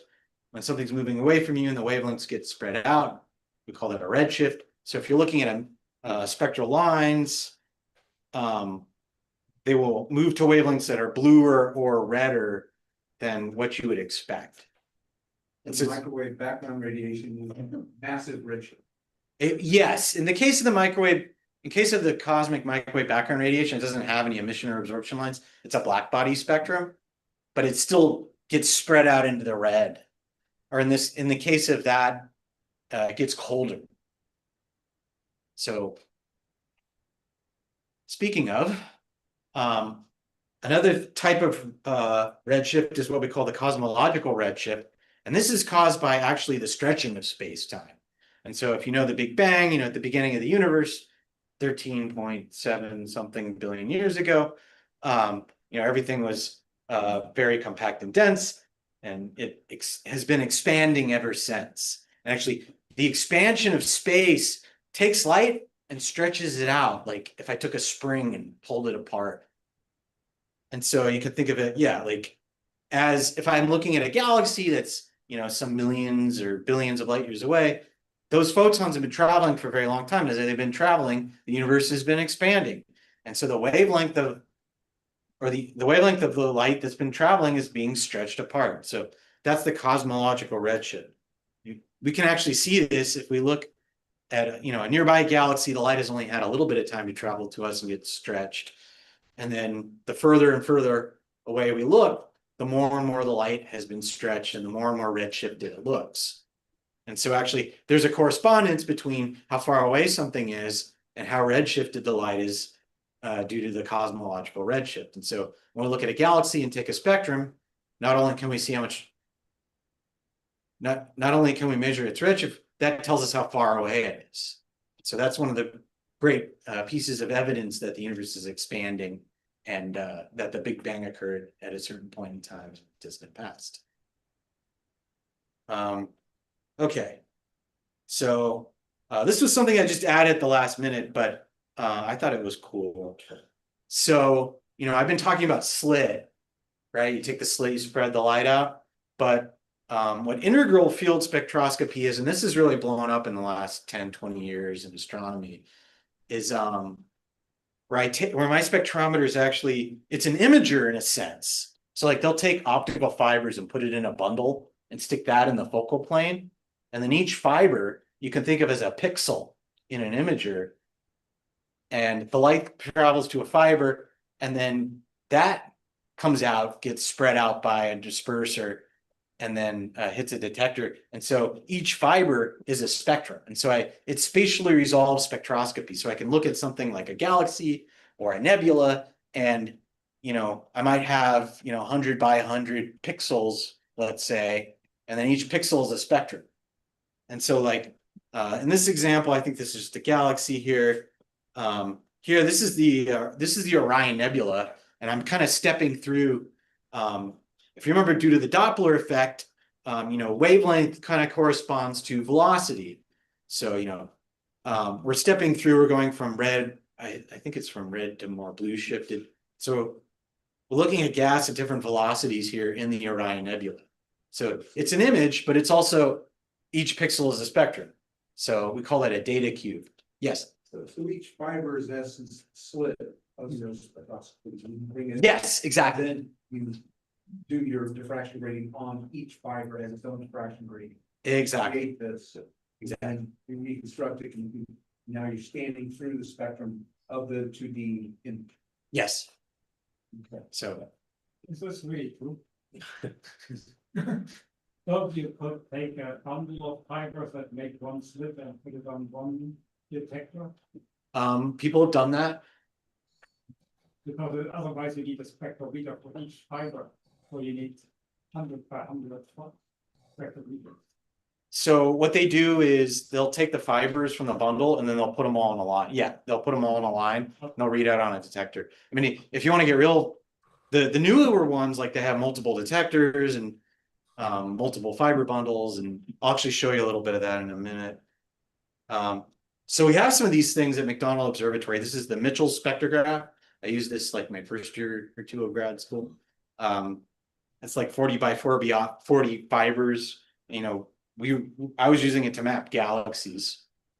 So in a galaxy, you have stars and gas. And so in a spectrum of a galaxy, you see the spectrum from the stars, and then you also see the emission lines from the gas. So you all know H alpha, for example. That was one of the prominent lines I picked up. And this is just showing the position of the fibers here. And I think this is the stellar flux or something.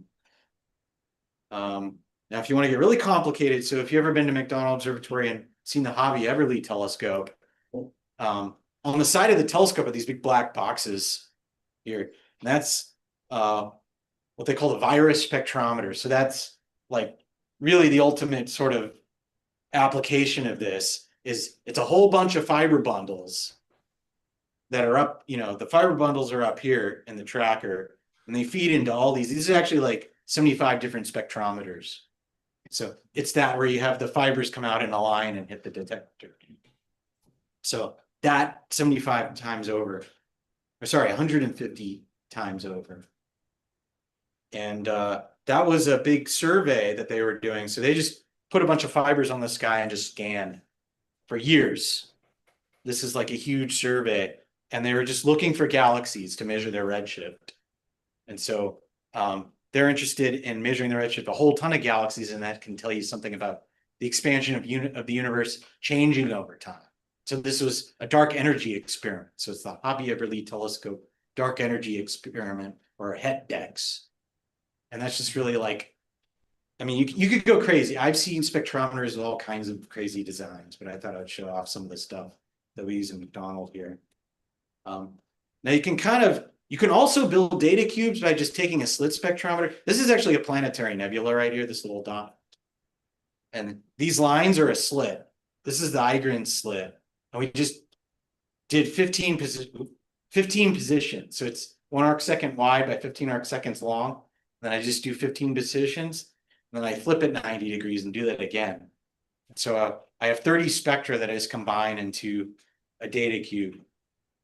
And so this is just an example of some of the emission lines that I can see from the planetary nebula. The long axis is actually velocity. It's pretty compact. There's not much spatially, but you know, I can see bracket gamma is, you know, it's like H alpha, but in the infrared. Yes. That's right. The time you together a data cube, you can turn it and view it functionally from different views. So you've got a 3D version of what we're looking at. Kind of, yes. 2 dimensions are space. Based on spectrum, but you can create a version within. Yes. People do modeling for that kind of thing. I mean, what a data cube is you have 2 dimensions, like one space. So it's right ascension, declination, and then the other axis is velocity. So it's not, you're not seeing like a 3-dimensional view of the object, but in some cases, like if the object is expanding radially or spherically, then yes, you can actually create a 3D view of it. Those are regular galaxies, but this is on HE1 and those of the shape expanding. And it just keeps getting really taped. Yes, in a sense. 3-dimensional version. I mean, that's what we're looking at right here. So this is a planetary nebula. So in planetary nebula, gas is always expanding. So always can get this kind of 3D view, which is neat. What come your right to access book, we need to look at galaxies, right? And they have certain redshifts, and then we also put C axis. Which means then we look at the depths. I mean, the thing with galaxies is, they're rotating. And so if you look at a galaxy that's inclined to you, half of it will be redshifted, half of it will be blue shifted. And so, Now, overall, if you look at the depths, right, then the redshift is increasing if you look further away, and then if you look at the spectrum, then the depths would be, the spectrum shift would be the C axis. yes. The edge on the rotating galaxy would look different on one side to the other, advancing the 3D sides. Yes, exactly. They shift from color from one side to the other, not the same our galaxy. That's actually a project. I'm gonna go out to McDonald and observe that in 2 weeks. Nice. Bodes, Nebula, and two. I actually have a spectrum, data cube of that. If you want to see it. Of course. We're ready to it. It's always a fun one in the spring. So this is the core of M82. And so the front here is the spatial axis, and then this is the velocity. And so this is bracket gamma. So this is, you can think of this like H alpha, and what you're actually seeing, if you ever look at a spectrum of a galaxy, like through the middle, you have a very strong gradient in velocity. And then as you go out, like it just flattens out. That's the famous galaxy rotation curve that they use to discover dark matter. And then this is molecular hydrogen. So here, and you can see similar structure, but it looks a lot. You can see how this all looks clumpy. This is a starburst galaxy. So we have all these star forming regions or H2 regions. So things like the Orion Nebula, but on a much larger scale. And so those really show up in this spectrum. And this is very preliminary data. What I'm going to go map out in a couple of weeks is going to look better than this. Wow. And you're gonna do that with the 107 inch or? Yes. Yeah.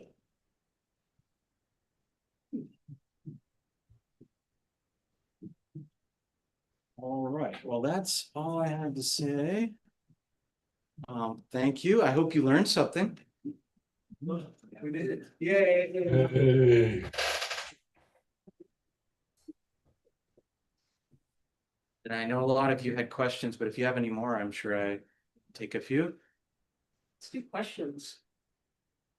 And Anshu, can you let us know if we got people online with questions?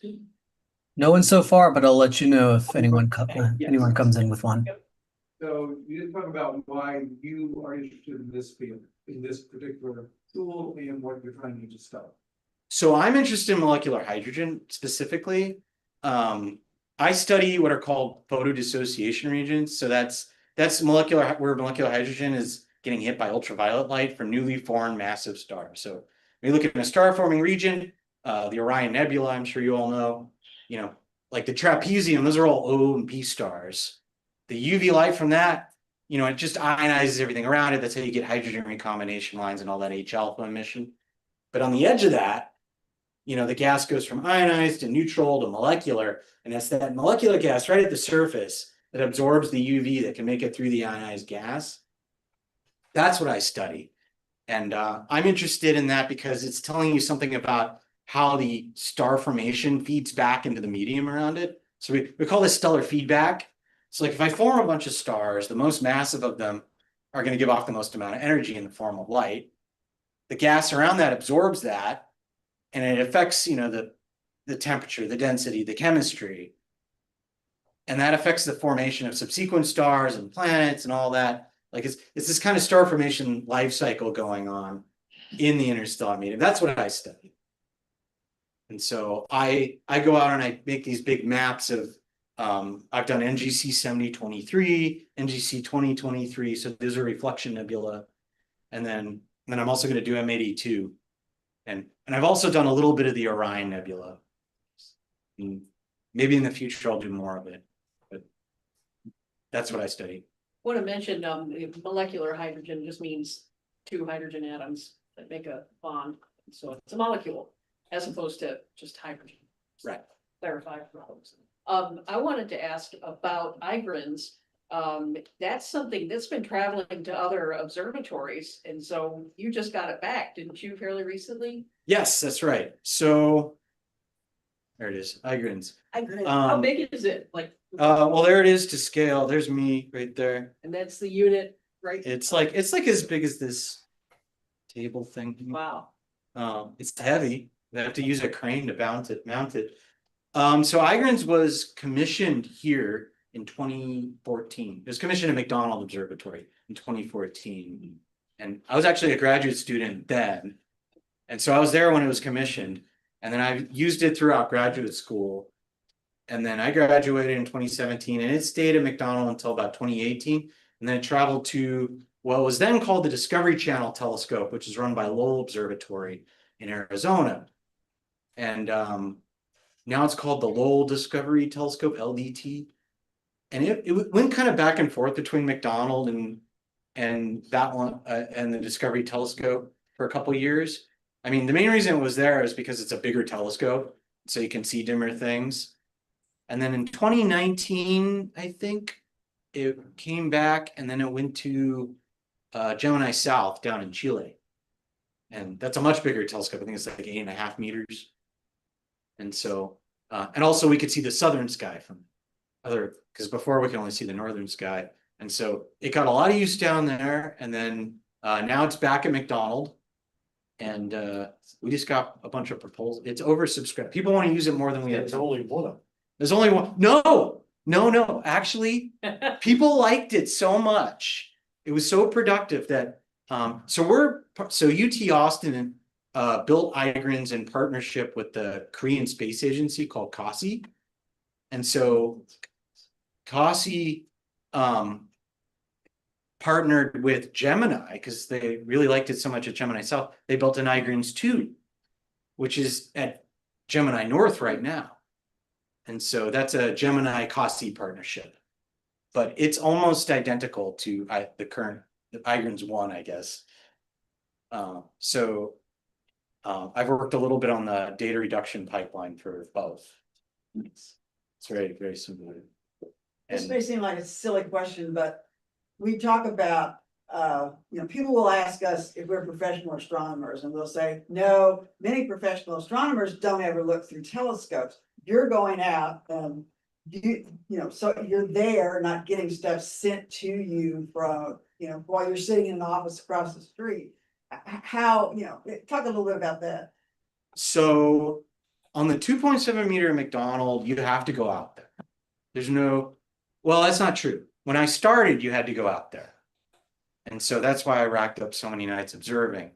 On bigger telescopes, like when it was at Gemini South, that's a Q-based observing, that's Q-based observing mostly. So, people write a propose for a project, and then they say, I want to look at this. It goes to a committee, they rank it. And then their targets go into a computer, which stores a giant queue. And then, at the beginning of the night, either somebody at the telescope or the computer is basically telling them what to point to. The astronomer, is asleep. They wake up, they get an email. Your data's here. Go download it. It's 10 or 20 gigabytes or whatever. And, that's how Q observing works. Like you propose and then you wait and then you get your data. With Igrins, I've done both. I used to run a queue on it. So I would get a long list of targets that people want. And then I would have to look at the weather and see it's partly cloudy. I can only look at bright things, or it's a really good night. I should target the dimmer, harder to get things. In general, we're starting to move towards more remote observing or Q-based because, it costs money and time to travel, and Qs can in some ways be more efficient. Yes. Out of curiosity, did you take a telescope out and just went through it? Yes, I do. I have an Orion 8-inch Dob. Excellent, you have earned your nerd badge. I took it to 1 or 2 star parties here. Good place to start. Paranal Falls. Yeah. Very, very good. It's just So that's- I can love 11. it's cool that you do get to go out there though. That's awesome. There's still a need for that and that you get to go out to McDonald's. Yeah. Territory. Awesome. They have what are called remote observing assistants, and so we can have someone at the telescope, like running the telescope, and then I could be here on my computer, like chatting with them over Zoom. And then, I don't know if you're familiar with VNC, but basically I could remote control the instrument from my computer. But it's more fun to go out there. It's more fun. Yeah. It's a long drive. It's like 7 hours to go. It's all the way out. We're actually gonna have a program in April, I think it is, of a telescope farm, so to speak, that's northwest of here, where people send this group their telescopes, and these are just amateur astronomers, but they send them their telescopes, and they you know, people that are there operate them and send the stuff to the owners wherever they are. Like imaging or? Yeah, yeah. Huh. So somebody has really found a nice niche market. There are a lot of amateurs starting to do things with small telescopes. There's a lot of things you can do with small telescopes. They can't, they couldn't afford traditional hosting it other for profit with observatory. So these guys brought all the little guys in, and so they have, right now, I think it is 10 Quonset huts with 50 plus telescopes in each one of those. Every night they roll the roof off the whole thing. They've got close to 1,000 telescopes. Oh, wow. Yeah, and Is this the one that I'm talking about? I don't know if you're the same one. This one is north of Grady. Yeah, yeah, I think that's it, yeah. Starfront, is that this one? Yes, yeah, that's it. I read about it in the New York Times and I got in touch with them and they were happy to come, actually will be here. to So talk you to can us. take your little C Star and they will host it for you for $100 a month or something. So, That's cool. yeah. I do have a question myself about IGRINs. You mentioned that most of what you were doing is looking at the transition region between ionized and non-ionized hydrogen gases. How does this work in the face of more concentrated light, like star atmospheres or planets seen through star atmosphere? Sorry, we lost connection here for a second. Let me see if I can. You will leave the building. This happened to us last month. You didn't it? have to pay that bill again. Hello? Are we back? Zoom is set up till 9:30. That's not the problem. Is somebody else on Zoom? I'm on it. You can tell them. Here, I can turn my, can you hear me? I just told that to. Oh, yeah, okay. Oh. Okay, they're coming back down. That's a good sign, I guess. Testing. Can y'all hear me now? Yeah. Yes. There we go. All right. Awesome. Oh, nice. Okay, so, can you repeat your question? Yeah, you mentioned that most of what you were doing is you're looking at hydrogen as it goes from that ionized to molecular in interstellar space. How does IGRINs work for more concentrated sources of light, like looking directly at a star or looking through exoplanets, atmospheres, or something similar to that? We mostly look at stars. Basically how it works is, we take this, we have a what we call a slit view camera. So the slit is cut in a mirror and the light that doesn't go through the slit reflects back to a detector, an imager basically. And we can use that to basically control our guiding and pointing. And so we just put the star on the slit and then we take our spectrum. So like, I could probably just pull up an example, but just open a random. Is it still recording, Terry? Yes. Well, thank you. So like a star will look like, it's kind of hard to describe. I'll probably just.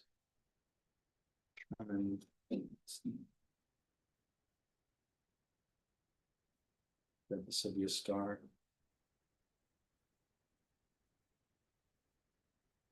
Yeah, there we go.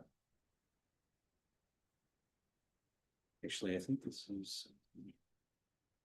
This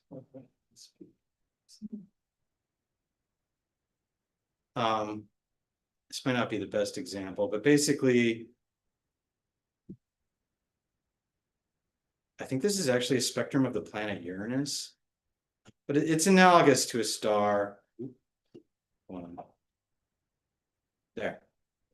So like the star doesn't fill the slit. Or in this case, the planet doesn't fill the slit. So, like as you go along the slit, it has a point spread function. So if you look at an image of a star, right, like if you take a lot of images, you know, the star like has kind of this peak in brightness. But like for the spectrum, it's that, but it's like spread out. And so that's what we're seeing here. So here you're just looking at the peak intensity of the light curve from the star? Exactly. So we basically sum along the slit, but like we weight the sum. Like we don't really want pixels over here. So like there's a way to like throw those out basically. And so for the star, we just make a 1D spectrum. This is what the 2D looks like. Just so you can see. Like a 1D stellar spectrum. I'm not going to dig through my talks, but you know, it looks like, I mean, you can see the absorption lines here, right? Like, you know, yeah. Imagine like a plot in 1D of that. Actually, I can probably, this is like a really crude way of doing it, but scale.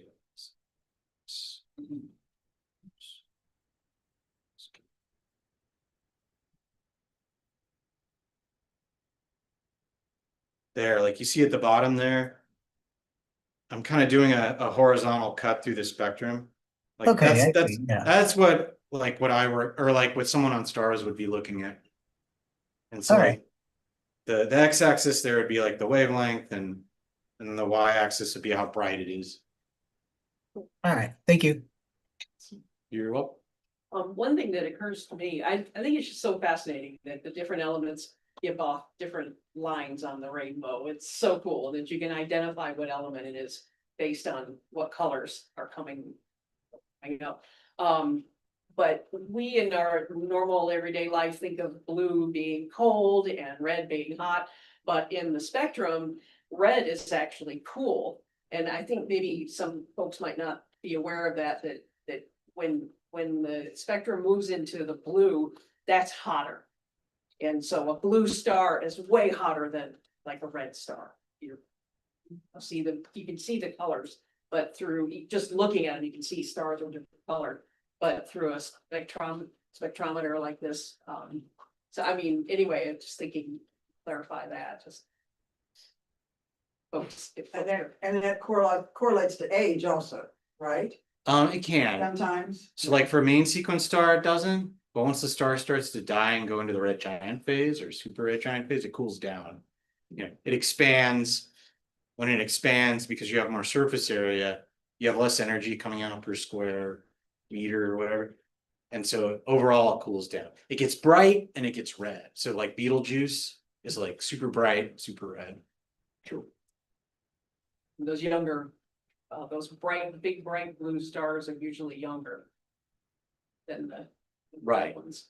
I mean, they're still on the main sequence, more or less. Yeah, I love that. Hertzsprung-Russell diagram is just one of the coolest inventions or creations of astronomy. And it's worth getting to know. It's a really cool, it's lots of information from that. Anyway, any other questions? Folks in here or anybody online? It's a really profound and deep subject. Come on. I know we're getting up. What are the latest developments in terms of spectrometers? Ooh, I don't know if I'm up to date on that. There's all kinds of advancements. I guess for IGRINs, I can speak to one thing. IGRINs, so the diffraction grating inside of IGRINs is what's called a silicon immersion grating. And so normally you can't see through silicon, like you try and look through a computer chip. Optical light doesn't go through, but infrared light is transparent too. And so when you send light into a medium, remember it slows down like in a prism. And when you slow down the light, the wavelengths get compressed. Now, for the silicon immersion grating, because it's the back of it that's aluminized and edged, when the light diffracts off the back, because the wavelengths have been compressed, In the case of silicon, its index of refraction is 4-ish, which means the light has been scrunched down in wavelength by about 4 times. It comes out at an angle about 4 times wider than it would be if I just had a surface grating. And so, because I've dispersed the light more, I can take all my optics and bring them much closer together. It's like if you look at Igrans, it's a very simple concept. I mean, you know, a glass of water, you put a straw and you see the refraction. But, you know, for a spectrometer, here's the immersion grating here. So like, if this was not an immersion grating, if it was just a regular diffraction grating, all this would have to be 3 or 4 times further along one axis of the instrument. That means 27 to 30 something times more volume, which, like, you know, that's all weight, right? You know, if it was that big, we couldn't stick it on the back end of the telescope like that. It'd be too heavy, it'd be too big. We wouldn't be able to move the telescope. So like, it's a simple concept, the immersion grating, have the light go into silicon before it diffracts. But it means we can make the instrument so much smaller, so much lighter, and it just changes everything. With, at least for infrared. I think there are people working on optical immersion gratings using, I don't even know what, diamond maybe.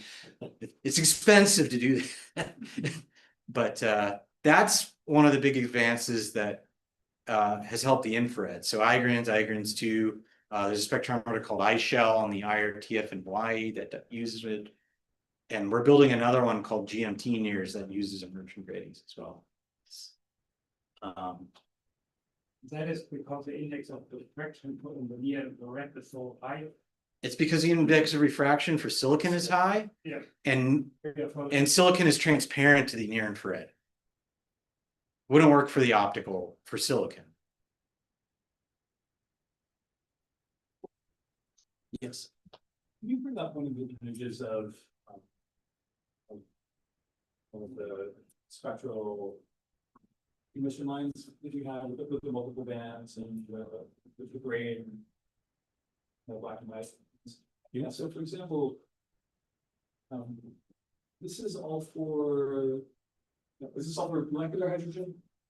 This specific spectrum, the lines I'm interested in are molecular hydrogen. There are other lines here. There are lines from like hydrogen recombination, so ionized hydrogen.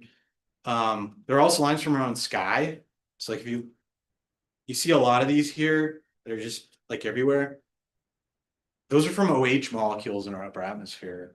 So hydroxyl. So that's just one hydrogen, one oxygen atom bonded together. So it's basically water missing a hydrogen. And so if somehow you manipulate this image where it's just, for example, molecular, that's there. Oh, that's right here. Okay, great. That's a lot of. These are emission. These are emission lines, yes. That's in my mind, I think it's a lot of emission lines. Are these just all different combinations of electrons going between any number of orbitals, like and then 2 to 1, and 3 to 1, and 4 to 1, and 5 to 1, and 5 to 2, and also the one so it has two paradigms, and that's got fields thinking. So there are electronic so there are transitions for electrons in the molecule. They're mostly in the UV. That's how it can absorb the UV, is those electron transitions. But they absorb the UV and they release the exactly. So the infrared is vibration of the molecule. and rotation. Yes, these are. Then if you get down into microwave, then you've got rotation of the atoms within the individual atoms and the molecule. That cool, there's rotation, there's movement of the bonds, there's all kinds of cool stuff going on. So these are row vibrational lines. So it's rotation, and like if you think of 2 weights on a spring and rotate, like they kind of stretch out, and so like there's different rates of rotation the molecule can have and different rates of vibration, and it's all combined in row vibration. And each line is a transition from rotating at some speed to a different speed, or vibrating at some rate to a different rate. And so these are all row vibrational transitions. So for molecular hydrogen, Is that from electrons? No, this is from the protons. The electrons change orbits. It's No, not the no. electrons changing orbits, it's the quantum mechanics of the whole atom, Wow. the electrons plus the protons. So Most of the protons, can because they're release eighteen hundred an infrared more photon. mass. So but the energy comes out as photons, right? Is that what you're asking? Right. Like, Yeah. Yeah. when it I actually have changes a, The vibration. Yeah, I of just the thought, energy. okay. Atom or molecule, has a photon, must be the. Well, electron. When you start looking at high resolution spectrums. If you look at the UV, what you find is that. That deals with an electron moving from one orbit to another. But if it's part of a molecule. Rather than just a single atom, what happens is it's moving from one orbit to another, but other things within the molecule can also shift. So the rotation of the molecule can shift, vibration of the molecule can shift. And so you get the main central line, but then you see sublines that start to emerge when you throw in the possible vibrational shifts and rotational shifts. And yes, my graduate work here at UT was a lot to do with molecular spectra. I have kind of a animation of the, Oh, so the molecule can absorb UV, and that's an electronic transition, so that's one of the electrons getting kicked up. It drops back down. It gives off most of that energy as another UV photon, but this is the molecule vibrating and rotating, and as it slows down, it gives off infrared photons. That's what I see. So that's not a, you can also collide things, there's collisional excitation, and then it can emit. And there's a lot going on here. So back to that image that's just the molecular hydrogen spectra. Cleaned up and all the other spectra removed. Right there. This is just a large but finite list of combinations of depending on changes in rotational speed and vibration. Yes. That's exactly what it is. what one is that? So because I see so many of these lines at different levels, rotation and vibration levels, that lets me figure out a lot of the physics going on in the gas. So figuring out the density, the temperature, the pressure, how many molecules are there, how many UV photons are being absorbed. I mean, we know what stars there, like in the trapezium, we know what those stars are. We know how big they are, we know how hot they are. So we know how much UV light they're giving off. And so then I can see how the molecules react to that. I can model, in my model, I can fix the stars. I know exactly what they are. So there's a lot. This is getting way deep into my job. But there's a lot you can do with this. So, I'm like a casual learner with this sort of thing, and I'm just constantly amazed at the boundaries of what human beings have been able to listen to. That are a little exciting on this dot. Well, that's the thing with spectroscopy is it's a tool that lets you do this. Yeah. And delightful. That's why we do this. So I feel great. Thank you. Well, there are any more questions? Anybody else? A lot of folks online saying thank you for the presentation. Anything else on you? I don't see anything. Nothing else on either the Zoom or on the YouTube. Okay. Oh, it's